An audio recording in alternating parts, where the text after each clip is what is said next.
오늘은 우리는 교회입니다 16번째 시간으로 사도행전 4장 32절부터 37절까지 말씀을 통해서 한마음과 한뜻이 되어 한마음과 한뜻이 되어 라는 제목으로 함께 말씀을 나누겠습니다. 파리올림픽이 계속되고 있습니다. 우리나라 선수들이 생각외로 선전하고 있어서 연일 이 올림픽에 대한 기사들이 쏟아지는 것 같습니다. 또 이것을 지켜보고 있는 우리 국민들에겐 또 큰 힘과 위로가 되는 시간이 아닐까라는 생각이 듭니다. 그래서 많은 분들이 궁금하기도 하시기도 하지만 이걸 보면서 또 희열을 느끼면서 밤을 새워가며 보시는 분도 있다고 합니다. 특히 이번 대회 우리나라 선수들이 강세를 보이는 종목들이 매스컴을 보니까 총, 칼, 활이라고 합니다. 사격, 펜싱, 양궁에서 금메달을 다 따고 있다라고 하죠. 그 중에서 펜싱 경기를 보면서 많은 분들이 참 많은 희열을 느끼는 것 같습니다. 특히 여자분들이 남자 펜싱을 그렇게 좋아하시더라고요.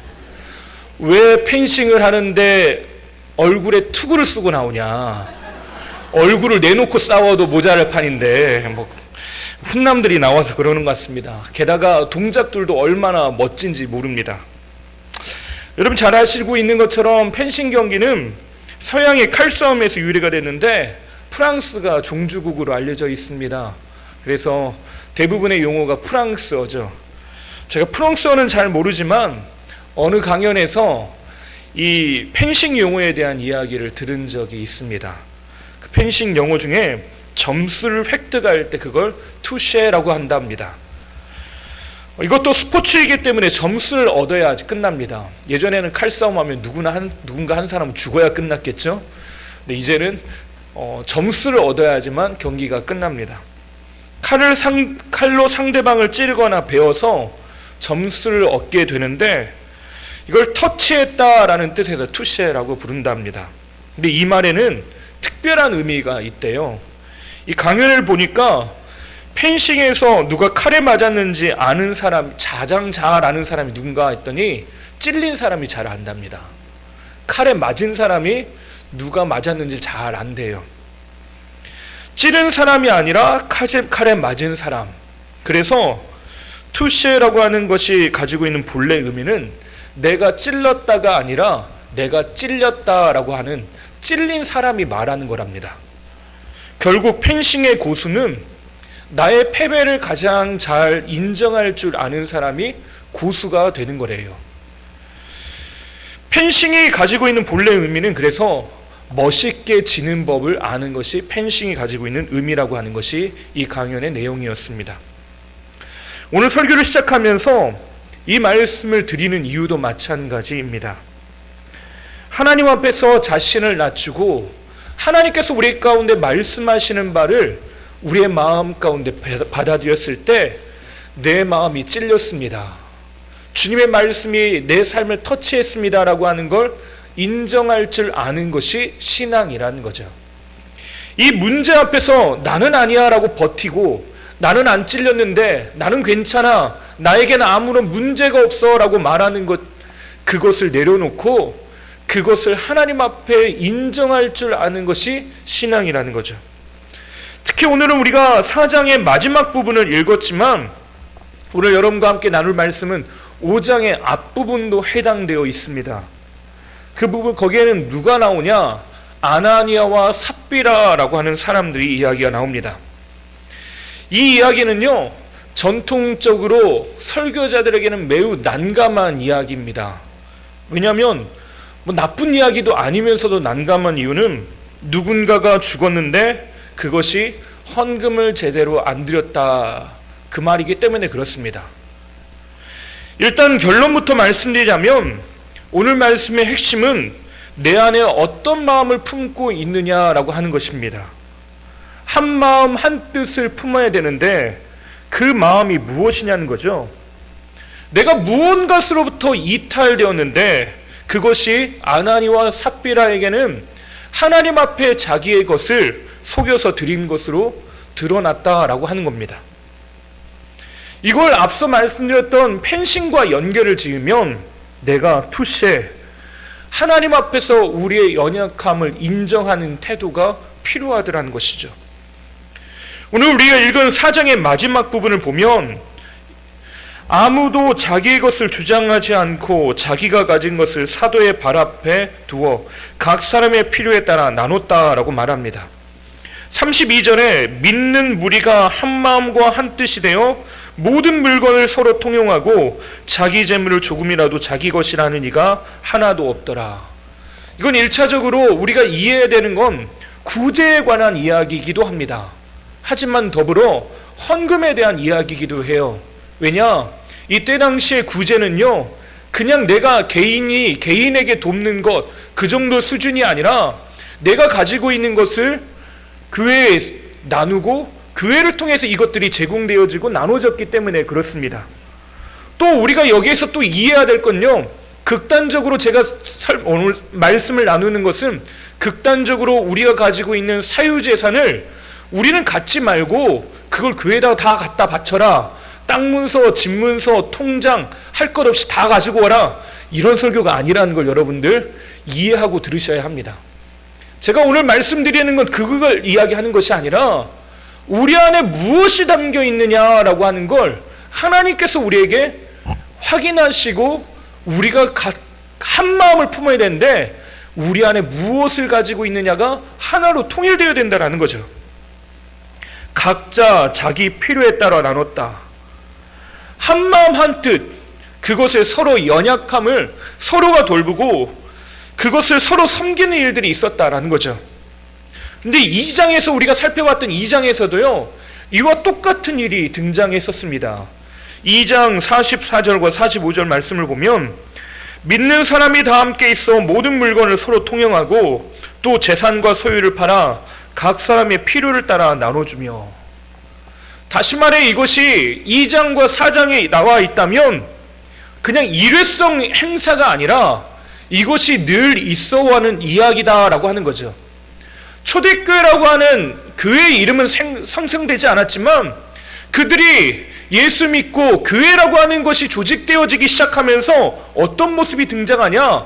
내 것을 내 것이라 주장하지 않고 서로의 연약함을 보며 나누기 시작했다는 거죠. 많은 사람들이 이것을 보며 천국의 모습이라고 이야기합니다. 제가 사도행전 말씀을 시작하면서도 동일한 이야기를 해드렸습니다. 하나님의 나라가 임해야 한다. 본래 죄와 연약함을 가진 인간은 어떻습니까? 진화론적 세계관에서 경쟁 또 경쟁하면서 무언가를 많이 소유하고 가진 것, 그것을 능력이라고 하고 살아남는 방법이라고 말합니다. 그래서 우리는 끊임없이 비교하면서 더 많은 것들을 소유하려고 아등바등하죠. 그러나 하나님의 나라는 어떻다고 이야기했습니까? 약육강식, 적자 생존의 원리로 살아가는 것이 아닙니다. 누군가보다 더 많은 것을 가지고 많은 것을 힘을 가져야지만 내가 능력 있는 사람이 되는 것이 아니라 우리는 하나님 안에 거하고 하나님의 사랑과 은혜 안에 설 수 있는 자라고 성경은 우리에게 끊임없이 가르칩니다. 우리의 삶의 원리가 무엇이냐? 하나님 안에서 살아가는 것이 우리가 온전하게 살아가는 방식이라는 거죠. 그런데 우리는 이것이 세상 속에서 살아갈 때는 흔들립니다. 교회에 오면 믿어지는데요, 세상에서 살 때는 이 가치관의 혼동이 일어나요. 우리가 무엇을 가지고 있느냐, 그걸 통해서 나의 정체성으로 삼고 그것이 내가 잘 살고 있느냐 살지 못하고 있느냐를 평가하게 됩니다. 우리가 사람을 보면서요, 저 사람은 저래, 이 사람은 이래, 서로 비교할 때마다 우리는 그 사람이 가지고 있는 됨됨이들을 우리는 살펴볼 때가 더 많더라는 거죠. 그런데 초대교회 성도들은 어떻게 했다고요? 가진 것을 내 것이라 말하지 않습니다. 참 미련한 일이죠. 더 많은 것을 움켜쥐고 더 많은 것을 가져야 되는데 그렇게 하고 있지 않더라는 것입니다. 어떻게 이렇게 살고 어떻게 이것이 가능했냐라는 거죠. 그 해답은 2장과 4장의 배경 속에 그대로 담겨 있습니다. 2장과 4장을 보면 그들이 가지고 있는 공통적인 현상이 하나 있었는데 그것이 뭐냐? 성령 충만이라는 겁니다. 2장에서 그들이 자신의 것을 나눌 수 있던 시작점, 마가의 다락방에서 함께 기도할 때 성령이 임했습니다. 그 성령의 충만함을 받고 어떤 일이 일어났다고요? 2장 44절과 45절에 있던 그 일들, 믿는 사람이 다 함께 있어 모든 물건을 서로 통용하고 또 재산과 소유를 팔아 각 사람의 필요를 따라 나누어줬다라는 겁니다. 하나님이 보여주시는 곳, 하나님이 필요로 하는 곳, 그것이 내가 가지고 있는 재능이든 힘이든 능력이든 가지고 있는 재정, 소유물이든 그것이 하나님의 마음으로 하나님이 원하시는 곳에 흘러가기를 구하고 바랬다는 것입니다. 그럼 오늘 가지고 있는 우리가 읽었던 4장 말씀은 어떨까요? 4장 31절과 32절 말씀을 함께 읽어볼까요? 함께 읽겠습니다. 빌기를 다함에 모인 곳이 진동하니 무리가 다 성령이 충만하여 담대히 하나님의 말씀을 전하니라. 믿는 무리가 한 마음과 한 뜻이 되어 모든 물건을 서로 통용하고 자기 재물을 조금이라도 자기 것이라 하는 이가 하나도 없더라. 아멘. 4장에서도 뭐가 원인, 어떻게 그런 삶을 살았을까라고 하는 것에 해답이 된다고 말합니까? 성령이 충만하여 하나님이 그 안에 함께 계심으로, 하나님이 그의 삶에 내주하심으로, 하나님이 그들의 공동체에 함께 하심을 통해 이루어지기 시작했다는 거죠. 이것이 매우 이상적이고 많은 사람들이 꿈꾸는 유토피아와 같은 세계입니다. 모두가 잘 사는 세상, 모두가 다 같이 행복한 나라, 얼마나 멋지고 좋은 겁니까? 근데 어떤 이들은 이런 이상적인 세상 유토피아를 만들기 위해서는 때로는 기계적이고도 거친 폭력으로 이것이 가능하게 만들어야 된다 생각했습니다. 정치적으로 경제적으로 접근해서 많이 가진 사람의 것을 빼앗아서라도 함께 나누어야 된다라고 생각을 했죠. 그것이 칼 막스의 공산주의 이론입니다. 하지만 공산주의 이론은 현재 상황만 놓고 봤을 땐 실패했다고 해도 과언이 아니죠. 왜 그런가? 많은 정치 경제학자들이 평가하기를 인간에 대한 낙관주의에서 왔다라고 평가를 합니다. 무엇이 문제입니까? 인간 안에 있는 자기 중심성, 바로 죄성에 대해서 간과한 겁니다. 사람들이 자기가 가지고 있는 자기 중심성에서 이 모든 일들이 일어나고 있다라고 하는 거죠. 인간이라고 하는 것이 대부분 비슷합니다. 누군가에게 싫은 소리 듣고 싶지 않고 내가 조금만 움직여서 많은 것을 얻고 싶은 효율성을 가지고 싶어 합니다. 내 시간을 누군가에게 뺏기고 싶지도 않고요. 내가 가지고 있는 돈과 재정을 다른 사람을 위해서 쓴다는 것도 쉬운 일이 아닙니다. 왜 그러냐? 그것이 인간이 가지고 있는 본성이기 때문에 그렇습니다. 그런 의미에서 우리가 예배 시간마다요, 굉장한 본성을 거스리는 일들을 하고 있습니다. 그것이 뭐냐? 내가 가지고 있는 시간을 지금 허비하고 계십니다. 우리가 가지고 있는 시간, 내가 무언가 내가 생각하기에 생산적인 일을 할 수 있는, 생산적인 활동을 할 수 있는 이것을 지금 여러분은 꼼짝없이 여기에 붙들려서 있습니다. 게다가 여러분들 앞에서 목사가 뭘 그렇게 할 말이 많은지 빨리 안 끝내줘요. 심지어는 빨리 안 끝내줍니다. 시간은 가는데요, 안 끝내줘요. 여러분들은 굉장히 지금 비생산적인 일들을 하고 계십니다. 심지어 더 끔찍한 본성을 거스립니다. 뭐냐? 예배 시간에 여러분들은 헌금을 드리고 계십니다. 여러분이 가지고 있는 소유물들, 그 재정을요, 심지어 예배 시간에 순서로 만들어 놓고 우리 다 같이 하나님 앞에 우리가 가진 것을 드리겠습니다라고 그걸 바치고 계십니다. 엄청나게 비생산적인 일을 하고 계십니다. 우리의 본성을 다 거스르는 일들이에요. 시간을 바치고 무언가를 위해서 내가 비생산적인 것 같은 활동들을 여러분은 이 예배 시간에 올 때마다 하고 계십니다. 우리가 헌금을 드린다라고 하는 건요, 예배 순서에 들어있을 만큼 매우 중요하고 너무나 당연한 일이지만요, 아이러니하게도 헌금에 대해서 이야기하면 굉장히 예민해집니다. 헌금에 대해서 이야기하는 건 매우 부담스럽고 조심스러운 일이기도 합니다. 여러분은 아니실지 모르겠지만 적어도 저에게는 그렇습니다. 저에게 가장 부담스러운 설교 중에 하나가 헌금하자고 하는 설교입니다. 그래서 오늘 예배 시간에 예배 들어오기 전에 우리 장로님들과 함께 기도하면서 장로님들에게 뭘 요청했냐면, 장로님들 오늘 제가 굉장히 부담스러운 설교를 합니다. 기도해 주십시오. 헌금에 대한 설교를 하는데 이것이 잘 전달되기 위해서 기도해 주십시오라고 하고 들어왔습니다. 하나님이 어떻게 응답하실지, 여러분의 마음이 어떨지 모르겠습니다. 근데 왜 부담스럽냐? 제가 생각해도요, 이 부분은 부담스럽고 많은 분들에게는 중요한 것이기 때문에 그렇습니다. 사람들이 살아가는데 가장 중요한 가치 중에 하나를 돈으로 꼽습니다. 근데 그 돈을 예배 시간에 나올 때마다 여러분에게 뭐라고 강요하고 있냐? 희생하라고 이야기하고 있는 것이에요. 그걸 지금 교회에다가 그걸 내어놓고 그것이 선하게 사용되어지도록 하나님께 드리자고 말하고 있습니다. 세상 사람들이 보면 정말로 죄송합니다, 웃기는 이야기입니다. 왜 그렇습니까?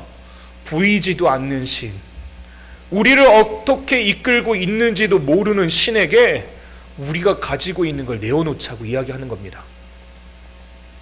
그래서 헌금에 대해서 이야기하면요, 말도 많고 탈도 많습니다. 그래서요, 설교자들이 굉장히 부담스러워합니다.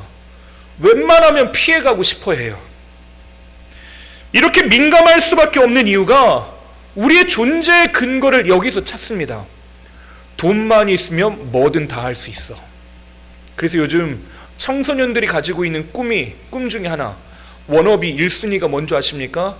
어떤 분은 유튜버 같은 인플루언서가 되거나 크리에이터가 되고 싶다라고 말을 하지만요, 근데 그 이면에는 다른 마음이 있습니다. 가장 되고 싶은 게 뭐냐? 돈 많은 백수가 되고 싶답니다. 왜냐하면 돈이면 다 되거든요. 세상 사람들에게 물어보십시오. 가장 중요한 게 무엇이냐라고 할 때 돈이면 다 된다고 생각합니다. 그래서요, 많은 사람들이요, 돈이 없고 곤고하면 어떤 상상을 하냐? 로또가 당첨이 되는 상상을 합니다. 그러면 내 마음이 평안하고 위로를 받을 것이라고 하는 그런 행복한 상상을 해요. 여러분, 로또를 사서 돌아오는 토요일에 여러분 당첨된다고 생각해 보십시오. 너무 행복하겠죠. 뭐 그게 상상이 안 되시는 분도 있을지 모르겠습니다만은, 여러분이 로또에 맞았다라고 했을 때 정말 죄송한 비교이긴 하지만, 내가 하나님 앞에 엎드려서 예배드렸다, 그것보다 어떤 게 더 기쁠까? 상상해 보면 여러분은 어떠십니까? 예. 예. 이건요, 여러분을 뭐라고 하려고 하는 게 아니라, 저도 소리를 지르면서 기뻐 뛰면서 성전 미물에 앉아있던 사람처럼 벌떡 일어날 것 같습니다. 너무 좋아할 것 같아요. 하다못해요, 어떤 행사에서 경품 추천하면 내가 당첨됐다고 벌떡 일어나는 게 우리 마음입니다. 많은 사람들이 은혜로 산다고 말하지만요, 죄송하지만 그렇지 않을 때가 더 많은 것 같습니다. 우리만 그러는 게 아니라 밖에 있는 사람도 그렇고, 밖에 있는 사람만 그런 게 아니라 우리도 다 똑같아요. 바쁘게 일상을 살다 보면 우리가 살아가고 있는 세상이 참 힘겹고 어렵고 곤고하다 보니까 무언가 의지할 만한 것을 찾는데 그것이 우리가 가지고 있는 소유물들, 돈일 때가 더 많더라는 거죠. 우리가 요즘 새벽마다 살펴보는 말씀이 열왕기서입니다. 왕들이 위기 앞에서 무엇이 중요하게 여기는지가 분명하게 드러나는데 지금 새벽마다 살펴보고 있는 왕이 어떤 왕이냐? 성경에서 선한 왕으로 일컬음 맞는 탑3 중에 하나 들어가는 왕입니다. 그 왕이 히스기야 왕인데요. 히스기야는 아버지 아하스와는 달리 하나님을 향한 신앙 개혁 운동을 일으키면서 성전을 새롭게 세우고 민간 신앙들 몇 뻗어 있는 산당을 제거하고 하나님 앞에 나아가 예배하자라고 사람들을 그렇게 개혁하고 이끌었습니다. 그런데 이 선한 왕 히스기야도요, 북이스라엘을 망하게 했던 장본인 사네립 왕이 남유다를 압박해오자 어떻게 반응합니까? 아수르 왕을 향해서 이 히스기야가 신앙 고백을 합니다. 내가 당신께 회개합니다. 새벽 기도의 시간에 참여하신 분은 아시겠지만 이 말은요, 성경에서 유일하게 하나님께만 쓰이는 표현입니다. 그걸 누구에게 하고 있냐? 사네립 왕에게 하고 있습니다. 당신은 나의 왕이고 나를 다스리는 분입니다. 나의 삶을 당신 앞에 회개합니다 라고 말해요. 그래서 그 회개의 결과를 어떻게 합니까? 성전 안에 있던 은과 금을 아수르 왕에 가져다 바칩니다. 왜 그렇습니까? 성전 안에 있던 것은 왕과 백성들이 드린 헌금입니다. 자기가 자기 자신이 하나님 앞에 드린 것이고 백성들이 하나님 앞에 드린 것입니다. 그런데 그걸 가져다가 아수르 왕에게 바칩니다. 왜 이런 결정을 내렸을까요? 그것이 가장 현실적이고 가장 합리적인 선택이라고 생각했기 때문에 그렇습니다. 차분히 생각해보면 현실적으로 맞는 것 같습니다. 먹고 살아야 되지 않겠습니까? 내가 살아야 하는 것 아닐까요? 내가 살고 봐야 하는 것 아니겠습니까? 그런데 맞는 것 같지만 정말 죄송하지만 이것은 틀렸습니다.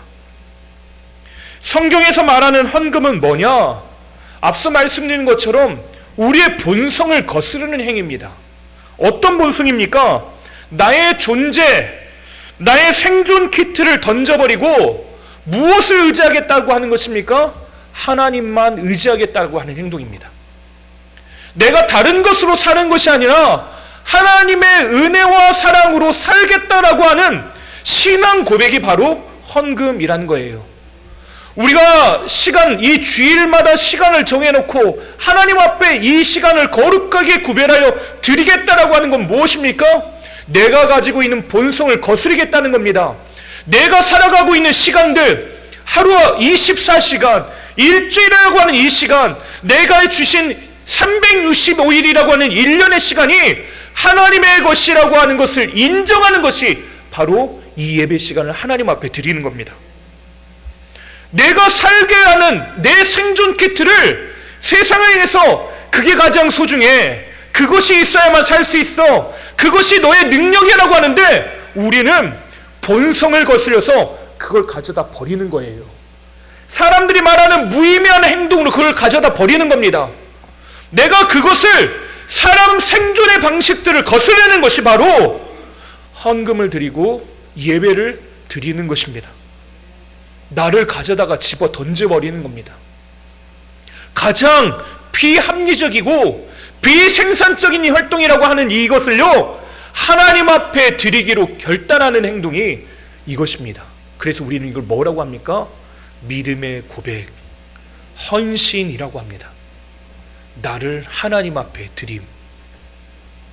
누가복음 21장을 보면요, 가난한 과부라고 불리는 여인이 등장합니다. 이 여인이 등장하는데 이 여인은 성전에 2 렙돈의 헌금을 드립니다.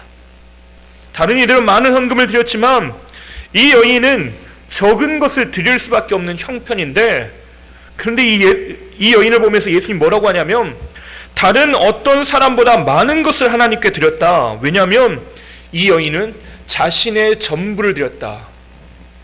자기가 가진 전부를 드렸다고 이야기합니다. 이 여인은 진짜로 자기가 가지고 있는 전부를 하나님께 드렸습니다. 그러면 성전 헌금함의 앞에 서 있는 여인의 마음은 어땠을까요? 저라면 갈등하고 고민했을 것 같습니다. 왜냐? 그건 전부이기 때문에 그렇습니다. 여러 염려와 걱정들이 머릿속을 지나갔겠죠. 먹고 사는 문제, 내가 해야 될 일들, 그것이 머릿속에 지나갔을 겁니다. 그러나 재밌는 건요, 성경은 이 여인이 가지고 있는 갈등에 대해서 그 어떤 것도 주목하지 않습니다. 오히려 예수님은요, 이 여인이 2렙돈을 드린 것을 보면서 믿음으로 한 걸음을 내딘 이 여인을 믿음을 칭찬하십니다. 자신의 시간과 재능, 이것을 하나님께 드린다는 것은 매우 멋지고 좋은 일입니다. 하나님의 뜻대로 살아보겠다고 우리는 발버둥 치는 건 얼마나 흥분되고 좋은 것인지 모릅니다. 내가 하나님 앞에 쓰임받는다, 온 세상을 만드시고 온 세상의 주인 되신 하나님의 손에 붙들려 쓰임받는다라고 하는 건 엄청난 사건입니다. 그런데 그것은 내가 가지고 있는 일부일 때 그렇습니다.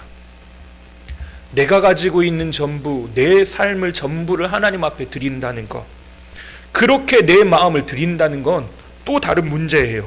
여러분, 여인이 드린 2렙돈이요, 성전에 있던 헌금함 바닥에 떨어질 때, 댕그랑하고 떨어질 때, 그 소리를 들을 때 여러분, 그제서야 번쩍 정신이 든다면, 이제야 내가 어떤 엄청난 일을 했는지 생각이 난다면 얼마나 당황스럽겠습니까? 내 재능을 하나님 앞에 아낌없이 드렸지만, 내 삶은 하나님 앞에 내어 맡겼지만, 어김없이 찾아오게는 현실의 벽과 어려움이 우리 안에 분명히 존재하더라는 것이에요. 생각보다 현실의 벽은 크고 무섭습니다. 내가 하나님을 위해서 봉사하고 섬겼는데 내게 돌아오는 건요, 때로는 비난, 때로는 조롱, 때로는 어려움일 때가 있어요. 내가 하나님 앞에 이 모든 것을 감당할 수 있을까, 잘해낼 수 있을까, 현실적인 어려움도 있습니다. 때로는요, 어떤 마음까지 드냐, 하나님이 내게 좋은 것을 빼앗아 간다라고 하는 생각들도 들 때가 있습니다. 떨어지는 동전 소리를 들을 때 내 마음도 철렁 떨어지고 내려앉는 거예요. 그런데 예수님은 어떻다고요? 그 마음을 향해서 주목하지 않으셔요. 성경은 어떤 말도 하지 않으십니다. 우리 안에 있는 갈등들, 그거에 주목하고 계시지 않고 오히려 그 동전 2립이 떨어질 때 들리는 그 댕그랑 소리에 주님은 집중하게 만지지 않으시고 그 귀를 향해서 더 큰 소리로 말씀하십니다. 딸아, 내 믿음을 내가 안다. 딸아, 내가 내 마음을 알고 있어. 주님은 그 소리에, 그 귀에다 대고 더 큰 소리로 외치시는 겁니다. 세상을 향한 그 어려움의 마음들, 내게 찾아오는 손해보는 것 같은 마음들, 내게 가지고 있는 어려움의 마음들 보다 더 큰 소리로 명확하게 주님이 말씀하셔요. 불안과 두려움 속에 내가 내딛는 발걸음이 얼마나 힘겹고 어려움 가운데 내딛는 것인지 주님은 다 알고 계시더라는 것이에요. 밀려오는 두려움의 소리보다 더 큰 소리로 주님은 나에게 말씀하십니다. 아들아, 내 마음을 안다. 내 전부를 내가 받았다. 세상은 우리를 두렵게 만들어요. 흔들리는 세상 속에서 나는 어떻게 살아야 하는가 고민하게 됩니다. 근데 예수님이 이 21장에서 큰 소리로 외치십니다. 우리 21장 18절부터 19절까지 말씀을 함께 읽어볼까요? 너희 머리털 하나도 상하지 아니하리라. 너희의 인내로 너희 영혼을 얻으리라. 아멘. 내가 하나님 앞에 나의 삶을 드렸더니요, 하나님이 다 뺏어갈 줄 알았는데 하나님은 다 뺏어가시는 게 아니더래요. 여러분, 하나님은 우리에게 좋은 것을 주시기를 원하시는 아버지 되십니다. 여러분 믿으십니까? 아버지가요, 아들 것을 다 뺏어 먹지 않습니다. 제가 그래서 치킨 먹을 때마다 손해를 봅니다. 우리 애들한테 양보해야 아빠죠. 애들이 먹을 것까지 야 그거 내놔봐라, 내 입에 쏠랑 다 넣는 거, 아빠는 아닌 것 같습니다. 하물며 저도 이러는데요, 하나님은 어떠실까요? 하나님은요, 우리의 것을 빼앗기 위해서 우리 하나님 앞에 나의 삶을 내어드리라고 말씀하지 않으십니다. 하나님에 대한 오해예요. 달란트 비유를 보면요, 주인이 종들에게 5달란트, 2달란트, 1달란트를 맡기고 멀리 여행을 떠납니다. 그때 5달란트와 2달란트 받은 사람이 그걸 가지고 많은 것을 남겨 주인에게 내어줍니다. 그때 주인은 착하고 충성된 종이라 하면서 주인의 잔치에 참여하도록 하죠. 근데 1달란트 받는 사람이, 그 사람은 자기의 것을 그냥 묻어두었습니다. 우리가 봤을 땐 본전치기 한 것 같으니까 손해본 것도 아닌데 왜 그러는지 주인의 마음이, 주인의 태도가 이해가 안 갑니다. 내가 뭐 잘못했나? 근데 주인은요, 1달란트를 그렇게 남겨온 거, 배로 불리지 못한 걸 가지고 이야기하는 게 아니라요, 뭐라고 이야기하냐? 1달란트 받은 사람이 주인에게 한 말 때문에 그렇습니다. 주인은 없는 것도 빼앗아다가 이거를 더 불려오도록 우리를 그렇게 조종하신 분, 그런 분 아닙니까? 라고 이야기해요. 그래서 내가 이거 잃어버리면 큰일 날까봐 여기다가 묻어두었습니다 라고 합니다. 묻어둔 건 주인의 것도 아니고 종의 것도 아니더라는 거지. 주인은 그것을 너희가 마음껏 활용하고 마음껏 쓰라고 했습니다. 근데 우리의 마음은 어때요? 늘 빼앗기지 않고 본전치게 하는 거에 마음이 있어요. 하나님이 우리의 것을 빼앗으려고 찾아오는 그런 도둑, 강도처럼 느껴집니다. 네, 아니라는 거예요. 11조에 대해서 이야기할 때 말도 많고 탈도 많습니다. 근데 여러분, 11조가 무엇입니까? 11조의 기본 정신은요, 모든 것이 하나님께로부터 왔음을 인정하는 것입니다. 어떤 분이 물어보더라고요. 예전에 전에 있던 교회에서 한 청년이 저에게 물어봅니다. 목사님, 11조를 낼 때 새 전으로 내야 됩니까? 새 후로 내야 됩니까? 저에게 물어봤습니다. 그래서 저는 그거 나 몰라 라고 대답해 줬습니다. 11조를 내야도 됩니까? 내지 말아야 됩니까? 그것이 성경에 있습니까? 없습니까? 물어봤습니다. 그런 거 나 몰라 라고 했습니다. 왜 그렇습니까? 별로 중요한 문제가 아니에요. 여러분, 목사가 이런 말 해서 죄송합니다마는 별로 중요한 거 아닙니다. 진짜 중요한 건 무엇입니까? 내 삶이 하나님께로부터 왔음을 인정하는 것이 중요합니다. 내 힘, 내 능력으로 사는 것이 아니라 하나님의 힘과 하나님의 능력으로 사는 것임을 우리는 인정하는 것이에요. 하나님이 11조 그거 받았다고 하나님이 기분이 째지시겠습니까? 오늘 11조가 많이 들어왔네 하고 하나님의 입이 찢어지실까요? 여러분 착각하지 마십시오. 하나님 가난한 분 아닙니다. 우리가 드리는 몇 푼으로 하나님이 기분이 좋았다 나빴다 하신 분이 아니셔요.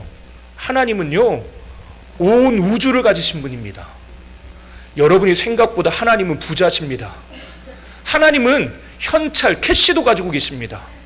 그래서 우리가요, 하나님 돈 없어요 그러면 하나님께서 우리에게 우리의 삶에 공급하시는 분이십니다. 하나님 내가 곤고해요 라고 하면 하나님은 여러 가지 것으로 우리에게 좋은 것을 채우신 분이십니다. 여러분, 하나님은 그런 분이지. 우리가 금식 기도를 드리죠. 금식 기도도 똑같습니다. 어떤 분은요, 금식할 때 목사님, 물은 마셔도 됩니까? 안 마셔도 됩니까? 라고 물어봅니다. 먹을 때 채식만 해야 됩니까? 육식도 해도 됩니까? 금식을 하루 3끼를 다 해야 됩니까? 하루 금식 해도 됩니까? 물어봅니다. 그러면 저는 모릅니다 라고 말해요. 왜 그럽니까? 금식은 무엇이냐면 이건 역시 우리의 본성을 거스르는 행위입니다. 안 먹으면 어떻게 되는 거예요? 죽습니다. 죽기로 결정했는데 여러분, 진짜로 죽으시면 안 됩니다. 뭐가 죽어야 됩니까? 내 자아가 죽어야 합니다. 우리는 착각하는 것이 있습니다. 우리는 밥심으로 산다고 생각해요. 먹어야 산다고 생각합니다. 근데 하나님은요, 우리에게, 이스라엘 백성들에게 무엇을 가르쳐 주십니까? 사람이 떡으로만 사는 것이 아니라 하나님의 입에서 나오는 말씀으로 산다라고 가르쳐 주셨습니다. 금식 기도가 뭐예요? 우리의 본성, 먹어야 산다라고 하는, 그것이 나의 힘이고 나의 에너지라고 하는 것, 그거 없으면 안 된다라고 생각하는 그 본성을 거스르는 행위가 금식 기도입니다.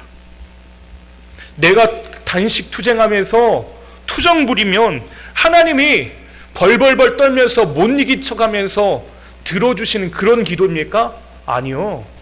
금식 기도는요, 내 힘을 빼고 내 자아가 죽어서요, 하나님의 말씀이 무엇인지, 하나님의 뜻이 무엇인지를 명확하게 알기 위해서 하는 기도입니다.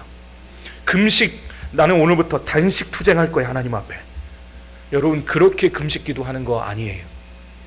금식 기도는요, 하나님 앞에서 내가 가지고 있는 내 생각들을 내려놓고 죽이는 기도예요.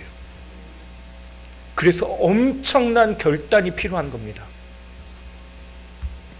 하나님이 내 힘이고 내 삶의 생사 여탈권이 하나님께 인정하는 것이 제가 말씀드렸던 헌금이고 11조이고 금식 기도입니다.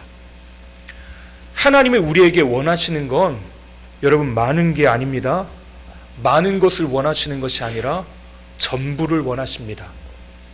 하나님은요, 내가 가지고 있는 돈에 관심이 있는 것이 아니라 하나님은 나에게 관심이 있으십니다. 하나님은 나를 원하셔요. 많은 헌금, 많은 시간, 많은 봉사를 하나님이 원하시는 것이 아니라 하나님은 나를 원하십니다. 하나님은 나 하나면 충분하다고 말씀하셔요. 그래서 오늘 말씀에 두 유형의 사람이 극명하게 갈리는데요. 첫째는 바나바와 같은 유형입니다. 4장 36절과 37절을 보면 함께 읽어보겠습니다. 그브로에서 난 레위족 사람이 있으니 이름은 요셉이라. 사도들이 일컬어 바나바라 번역하면 위로의 아들이라 하니 그가 밭이 있음에 팔아 그 값을 가지고 사도들의 발 앞에 두니라. 그는 어떻게 했다고요? 자기 자신을 하나님께 드렸습니다. 이 사람의 출신지는 키프로스입니다.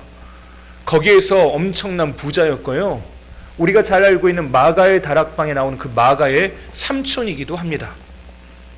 그는 하나님 앞에 자기의 삶을 드렸습니다.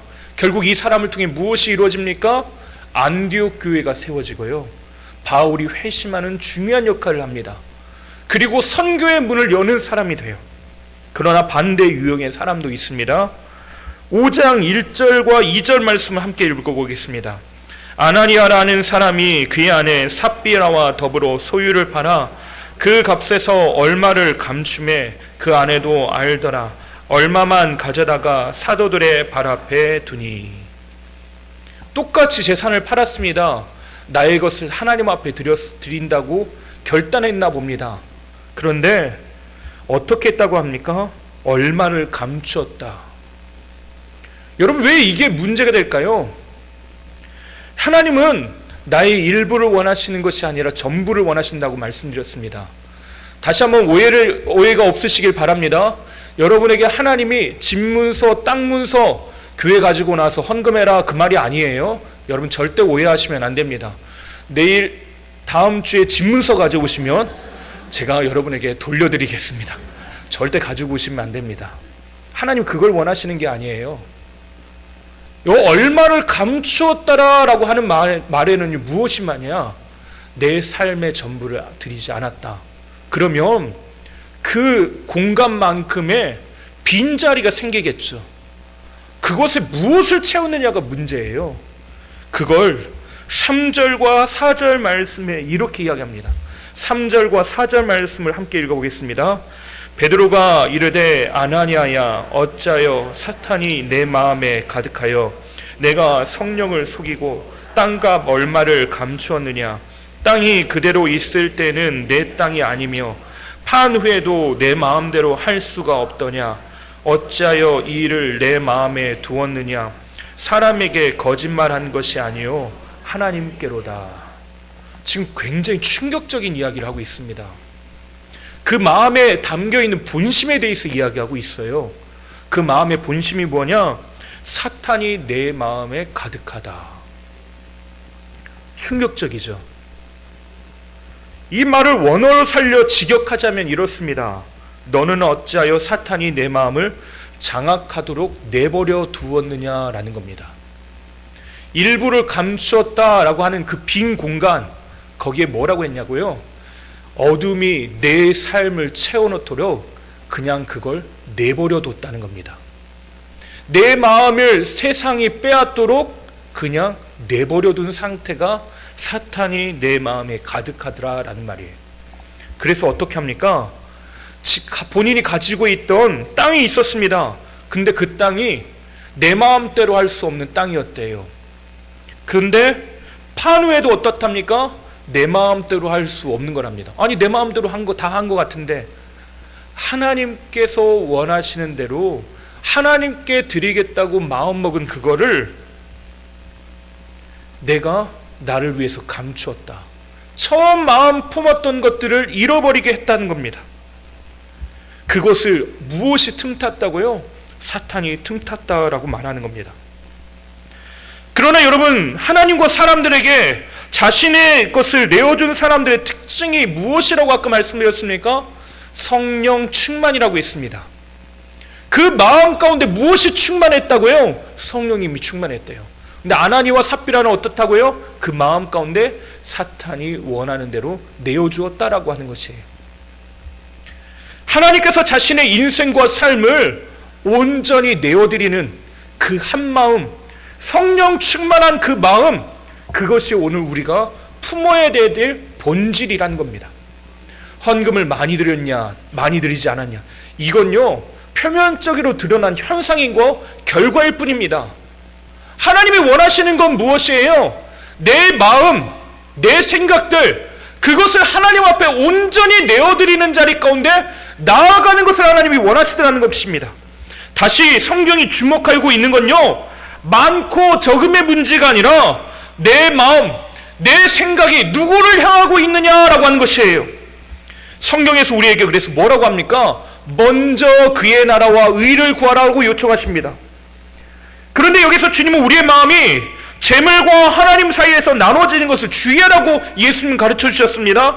우리의 초점이 흐트러지면 재물에 마음을 두어 마음을 빼앗기게 된다라고 이야기합니다. 염려와 근심, 두려움의 상태에 놓이게 된대요. 그걸 마태복음 6장 24절과 25절에 이렇게 이야기합니다. 우리 함께 읽어보겠습니다. 한 사람이 두 주인을 섬기지 못할 것이니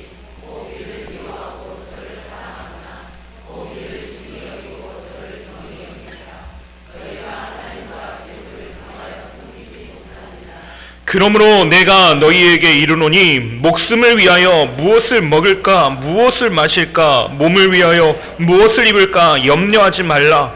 목숨이 음식보다 중하지 아니하며 몸이 의복보다 중하지 아니하냐. 하나님과 재물을 겸하여 섬기는 문제가 어떤 결과로 나온다고요? 재물에 대한 염려, 근심, 걱정, 두려움으로 우리의 삶에 드러난답니다. 그러면 아나니와 삽비라의 상태가 지금 무엇이라고 하는 겁니까? 염려, 두려움, 걱정, 이 두려움 가운데 사로잡혀 있는 상태라는 것입니다. 어둠에 내 마음을 빼앗겨버린 것이에요. 세상 근심과 염려 가운데 내 마음을 빼앗겨버린 것입니다. 그런데 하나님은 원하시는 게 뭐라고요? 성령의 충만함. 먼저 그의 나라와 의를 구하는 것, 하나님 앞에 내 마음을 드리는 것, 이것이 본질적인 문제라는 것입니다. 성전 미문에 앉아있던 장애인에 대한 이야기를 우리가 함께 나눴었습니다. 베드로와 요한이 뭐라고 이야기합니까? 나에게 은과 금은 없어. 하지만 내겐 무엇이 있다고 해요? 예수 그리스도. 그것을 너희에게 준다. 그 이름으로 일어나 걸어라. 우리의 초점이 뭐라고 이야기합니까? 예수 그리스도라고 이야기해요. 우리가 한 마음 한 뜻이 되어야 되는 건 어디입니까? 이 성령의 충만함 가운데 우리 자신을 하나님 앞에 내어드리는 것입니다. 그래서 이 엄청난 사건을 통해서 교회 안에 어떤 일이 일어났냐? 5장 11절에 온 교회와 이 일을 듣는 사람들이 다 크게 두려워하니라. 어떻다고요? 투시에 마음이 찔렸답니다. 내 삶을 하나님께서 찔러 보셨다는 거예요. 내 마음의 깊은 곳 가운데 아셨다는 겁니다. 내 안에 무엇이 담겨 있나? 나는 무엇을 의지하는가? 나는 무엇을 따라 사는 것인가? 우리 교회는 주님의 교회입니다. 하나님이 주인 되시고 하나님이 이끄시는 교회입니다. 그렇다면 우리는 이곳에서 주님 한 분만으로 만족하는 삶을 살아내야 합니다. 제가 우리 성도님들의 모든 형편을 완벽하게 아는 것은 아닙니다. 하지만 어려운 중에도 온전한 11조와 감사의 물을 구별하여 드시는 분들 보면 정말로 담임 목사로서 존경심이 듭니다. 목양실에서 여러분들이 헌금에 적어낸 기도의 제목들을 보면서 때때로 울컥하고 마음이 뭉클할 때가 있습니다. 하나님, 이 마음 아시죠? 진짜 자신의 드린 전부를 드린 그 한 과부의 2렙돈과 같은 것이 하나님 여기 있습니다. 저는 그래서 우리 교회가요, 하나님 안에서 정말로 부유한 교회라고 믿습니다. 재정이 많고 예산이 넘쳐나서가 아니에요. 하나님 앞에 자신의 삶을 드릴 줄 아는 분들이 계시기 때문에, 하나님 앞에 그 마음을 드리는 사람들이 있기 때문에 우리는 정말로 부유한 교회입니다. 세상의 기준으로 봤을 때 우리는 정말로 미련한 사람들입니다. 그러나 열왕기에서 가르쳐주는 것처럼요, 세상의 평가가 아니라 하나님은 우리를 어떻게 보시냐가 중요한데, 하나님은 우리를 뭐라고 말씀하십니까? 세상 그 누구보다, 심지어 이재용보다 더 부유한 사람, 일론 머스크보다 더 부자라고 말씀하십니다. 왜요? 하나님 나라를 소유한 하나님의 백성이기 때문에 그렇습니다. 어떤 분과 이야기를 하는데 이런 이야기를 하시더라고요. 목사님, 제가 희생하고 헌신하는 것을 한 번도 손해라고 생각해 본 적이 없습니다. 감사의 제목이고 은혜입니다. 이 말을 듣는데 제 가슴이 얼마나 떨렸는지 모릅니다. 하나님, 저분의 고백이 저의 고백이 되게 하시고 우리 모두의 고백이 되게 해주십시오. 목사로서도 그분이 얼마나 존경스러웠는지 모릅니다. 우리 안에 여러 고민들이 있어요. 삶의 문제가 왜 없겠습니까? 왜 두렵게 만드는 문제가 없겠습니까? 근데 그때 하나님은요, 우리에게 요구하시는 것이 있어요. 나에게 나오라. 그 두려움은 뒤로 물러놓고 하나님께로 나오라고 요청하십니다. 하나님은 나를 원하셔요. 우리를 원하십니다. 주님이 다스리시면 하나님의 나라가 우리 가운데 임하게 됩니다. 이 하나님 나라의 부유함을 사시는 저와 여러분 되시기를 주님의 이름으로 축원합니다. 기도하겠습니다. 선하신 하나님, 우리에게 가장 좋은 것, 선한 것을 주시는 아버지 되심을 감사합니다. 우리에게 어떤 선한 것, 좋은 것을 주실지 오늘도 주님께서 품으시고 마음으로 담아내시며 그것을 고민하시며 오늘도 우리의 삶을 펼쳐내 주심을 감사합니다. 이제 우리의 움켜잡았던 손을 펴서 하나님 앞에 내어드립니다. 하나님, 나의 재능과 나의 시간과 나의 물질들, 나의 앞으로 살아가는 미래들, 나의 몸을 하나님 앞에 내어드립니다. 주님 받으시고 주의 영광을 위하여 사용하여 주시옵소서. 하나님께서만 영광 받아 주시옵소서. 하나님께서 우리를 사용하실 줄 믿사오며 예수님의 이름으로 기도하옵나이다. 아멘.